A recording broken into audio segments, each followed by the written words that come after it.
Assalamu alaikum students. Today we will read the lesson Gulliver Among the Little People. This story has been taken from Gulliver's Travels. It is a story about a man, Englishman, who is a surgeon by his profession, and his name is Lemuel Gulliver. वो गया होता है सी वॉयेज पे, समंदरी सफ़र पे, कहीं उसको जाना होता है। और उन दिनों चूँकि हवाई जहाज़ नहीं थे तो सफ़र यूजुअली हम उस टाइम पे सी वॉयेज लेते थे, समंदरी सफ़र करते थे जहाज़ों में। ये अर्ली 18th सेंचुरी थी, इंग्लैंड में ये वाक़ा हो गया है। और इनका जो ये जहाज़ है इसका नाम था एंटलोप, और ये एक बड़े तूफ़ान में फंस गया, जिसकी वजह से ये जो जहाज़ इनका था तबाह हो गया। और ये सारे इसमें जितने भी लोग थे वो समंदर में गिर गए। उनमें से किसी को तैरना नहीं आता था तो सारे उस समंदर में डूब के मर गए। और लेकिन जो ये लेमुएल गुलिवर था उसको तैरना आता था, तो वो तैर के एक आइलैंड पे पहुंच गया। और आइलैंड पे पहुंचते ही फिर जब थकन की वजह से उसको नींद चढ़ी, और जब वो नींद से जागा तो उसके साथ क्या हुआ, फिर उसको कौन लोग मिले, वो हम इस लेसन में पढ़ते हैं। So first I will do the reading. Once a ship called the Antwerp was on its way to the South Seas. There were 30 sailors in it with a captain and a doctor. The ship was sailing near a rock. All of a sudden, there was a storm with rain and thunder. The sea roared, the wind blew, and waves roared high. The ship struck the rock and broke into two. The sailors jumped into the sea. Only one man reached the shore and saved himself. He was the ship's doctor, Lemuel Gulliver. Gulliver found himself all alone on an island. He left the seashore and walked some time across open fields. Then he lay down on soft grass. He was very tired and soon fell asleep. He woke up early in the morning. He wanted to get up, but he could not move his arms or legs. They were tied to the ground with strings. He said to himself, "Oh, I can't move my arms or legs. They are tied, and some animal is moving on my body. It's walking to my face. What animal can it be?" It was a tiny man, only 6 inches tall. In a short time, there were dozens of little men on Gulliver's body, and there were many more around him. Some among them carried bows and arrows. Gulliver was in Lilliput, the country of tiny men. He wanted to get up. He said to himself, "These strings are not thicker than threads. I can easily break them and free myself." He broke one or two strings and was able to move his left arm a little. He tried to catch some of the little men, but they all slipped through his fingers and ran away. Then there was a loud shout, and little arrows came and hit Gulliver all over his body. They were sharp and painful. Gulliver said to himself, "These arrows are very painful, and I won't try to break any more strings. But how can I free myself?" So we will read until here. So coming to the meaning of the lesson.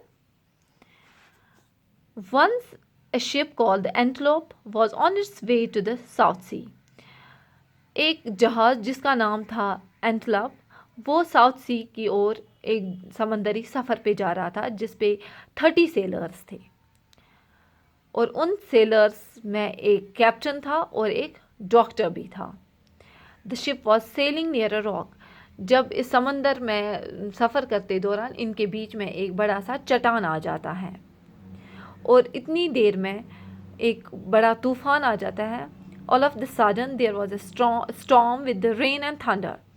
बारिश गिरने लगती है, बहुत ये thundering हो रही है, और ऐसे में कैप्टन से शिप कंट्रोल नहीं हो रहा है। The sea roar, the wind blew and the waves rose high. तो समंदर में जब तूफान आ जाता है तो ऐसा लगता है कि जैसे ये समंदर लॉइन की तरह आवाज़ कर रहा है, क्योंकि इसकी लहरें बहुत तेज़ उठती है और जिनसे बहुत भयानक सी वो आवाज़ आ जाती है। हवा बहुत तेज़ चल रही थी, उसकी आवाज़ अलग थी, और जो इसकी लहरें थी वो बहुत बड़ी बड़ी लहरें इस समंदर से उठ रही थी, जिसकी वजह से कैप्टन जो था उसका शिप इसको कंट्रोल नहीं कर पा रहा था इतनी तूफान में। और ये शिप एक बड़े से चट्टान जो समंदर के बीच में था उसके साथ टकरा गई, और ये इनका जो ये जहाज़ था ये दो हिस्सों में टूट जाता है। The sailor jumped into the sea. सारे, अब जब जहाज़ टूट गया तो सारे इसमें जो जितने भी सफ़र करने वाले थे, सेलर्स थे, वो गिर जाते हैं इस समंदर में। लेकिन उनको तैरना नहीं आता तो वो डूब के मर जाते हैं। उनमें से सिर्फ एक आदमी था जिसको तैरना आता था, और उसने अपने आप को किसी तरह से बचा के वो ये स्विमिंग करते हुए एक लैंड पे पहुंच जाता है। He was the ship's doctor. ये कौन था? ये था इस शिप का doctor Lemuel Gulliver. Gulliver found himself all alone on an island. और जब इसने मतलब इस लैंड पे पहुंचा तो इसने दाएं बाएं नज़र दौड़ाई तो इसने वहाँ किसी को नहीं देखा। तो ये एक आइलैंड था, जजीरा होता है वो लैंड जो समंदर के बीच में और हर एक साइड से इसको पानी हो, तो ऐसे ही लैंड पे ये पहुंच गया था। ही लेफ्ट द सी शोर।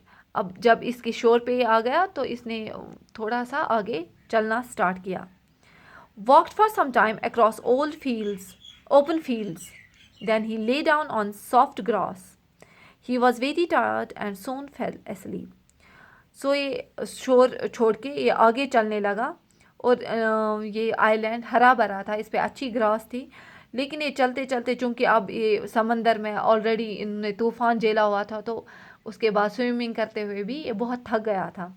तो कुछ दूर तक चलने के बाद ये थका हुआ लेट गया इस ग्रास पे, और इसको नींद चढ़ गई। ये woke up early in the morning. अब सुबह जब ये उठा, नींद से जाग गया, he wanted to get up but he could not move his arms or legs. लेकिन जब इसने अपनी आँख खोली, अब ये उठना चाहता था, तो इसने देखा कि ये अपने बाजू और टांगे बिल्कुल भी मूव नहीं कर पा रहा है। और इसने देखा कि इसके बाजू और इसकी टांगे सब ज़मीन के साथ बंधी हुई थी रस्सियों से। He said to himself, "Oh, I can't move my arms or legs." अब इसने अपने आप से बोलना स्टार्ट किया कि मैं अपने, जब हमारे साथ कुछ होता है तो हम अपने आप से बात करते हैं ना, तो इसने भी अपने आप से बात करते हुए कहा कि मैं अपने आर्म्स और लेग्स मूव क्यों नहीं कर पा रहा हूँ। ओह, ये तो बंधी हुई है, और ऐसा लग रहा है कि मेरी जो बॉडी है इस पे कोई जानवर चल रहा है, कोई एनिमल चल रहा है छोटा सा। It's walking to my face. ऐसा लग रहा है ये मेरे चेहरे की ओर आ रहा है। ये कैसा एनिमल है, और मैं ऐसे बंधा हुआ कैसे हूँ। It was a tiny man only 6 inches tall. अब जब इसकी चेहरे पे आदमी चढ़ा तो इसने आंखों से देखा कि ये तो एक छोटा सा 6 इंच का छोटा सा आदमी इसके चेहरे पे था। In a short time there were dozens of little man on the Gulliver's body. और देखते ही देखते दर्जनों आदमी ऐसे इसकी पूरी बॉडी पे चढ़ रहे थे। There were many more around him. और दाएं बाएं जब इसने देखा तो इसके दाएं बाएं बहुत सारे ऐसे छोटे छोटे आदमी इसको घेरे हुए थे। Some among them carried bows and arrows. इसने देखा कि इन छोटे आदमियों के हाथों में बोज और एरोज, तीर कमान थे। Gulliver was in Lilliput the country of tiny man. तो इसने देखा कि ये कहाँ पहुँच गया था। ये पहुँच गया था लिलिपुट में। लिलिपुट वो जगह है जहाँ छोटे इतने 6 इंच के लोग रहते हैं। ये एक फिक्शस कहानी है। तो ऐसा फिक्शस आइलैंड इसने इस स्टोरी में बताया है कि ये ऐसा आइलैंड था जिस पे इतने छोटे 6 इंच के लोग रहते थे, और इसने इस कंट्री का नाम लिलिपुट बताया है। He wanted to get up. He said to himself, "These strings are not thicker than threads. I can easily break them and free myself." अब ये डेफिनेटली उठना चाहेगा, और अपने आप से ये कहने लगा कि ये जो रस्सियाँ मुझे जिनसे बांधा गया है, ये तो थ्रेड जो होते हैं ना, धागा, उतनी ही मोटी थी, क्योंकि 6 इंच के लोगों के पास रस्सी भी कितनी मोटी होगी, वो भी तो इतनी पतली होगी ना। तो इसने कहा ये धागे जितनी मोटी तो है, मैं तो आसानी से इनको तोड़ के अपने आप को आज़ाद कर सकता हूँ। तो इसने ऐसा ही किया। He broke 1 or 2 strings and was able to move his left arm a little. इसने 1-2 ये धागे तोड़ दिए और अपनी जो ये लेफ्ट आर्म थी, ये धागे इसने बाएं बाएं जो इसका बायां वाला बाजू था उसके तोड़े थे, तो अपनी इसने बायां बाजू आज़ाद कर दिया। He try to catch some of the little man. अब इसने क्या किया कि बाएं साइड से जितने भी छोटे छोटे आदमी थे इनको पकड़ने की कोशिश की, लेकिन वो इतने छोटे थे कि इसकी उंगलियों के बीच में से वो फिसल के भाग रहे थे। Then there was a loud shout, और इतने में एक ज़ोर से आवाज़ आई और इस पे तीर बरसने स्टार्ट हो गए। Little arrows came and hit Gulliver all over his body, और हर साइड से इसके ऊपर छोटे छोटे तीर बरसने लगे। दे वर शार्प एंड पेनफुल। ये जो तीर थे ये बिल्कुल हमारे नीडल्स के जैसे थे, सुई नहीं होती है वैसे ही थे। तो ये बहुत तेज़ भी थे और इनसे इसको बहुत चुभ रहे थे अब इसकी बॉडी पे, और इसको दर्द हो रहा था। Gulliver said to himself, Gulliver ने अपने आप से ही बात करनी स्टार्ट की, क्योंकि और लोग तो इसके साथ बात नहीं कर रहे थे, उनके लिए तो ये स्ट्रेंजर था। These arrows are very painful. अब इसने अपने आप से कहा कि ये जो मुझे तीर लग रहे हैं ये तो बहुत दर्द भरे हैं, इनसे मुझे बहुत दर्द हो रहा है। I won't try to break any more strings. अगर मैंने और ये धागे तोड़ने की कोशिश की, स्ट्रिंग्स तोड़ने की कोशिश की, तो ये मुझे ज़्यादा तीर बरसाएंगे और वैसे मुझे और ज़्यादा दर्द होगा। तो मैं ये स्ट्रिंग्स ब्रेक करने की कोशिश नहीं करूँगा। मगर मैं अपने आप को कैसे आज़ाद करूँ? अब ये सोच रहा है कि अगर मैंने ये स्ट्रिंग्स भी नहीं तोड़ी तो मैं अपने आप को कैसे आज़ाद करूँगा। Thank you. Hope you understood this lesson up till here very well. Have a good day.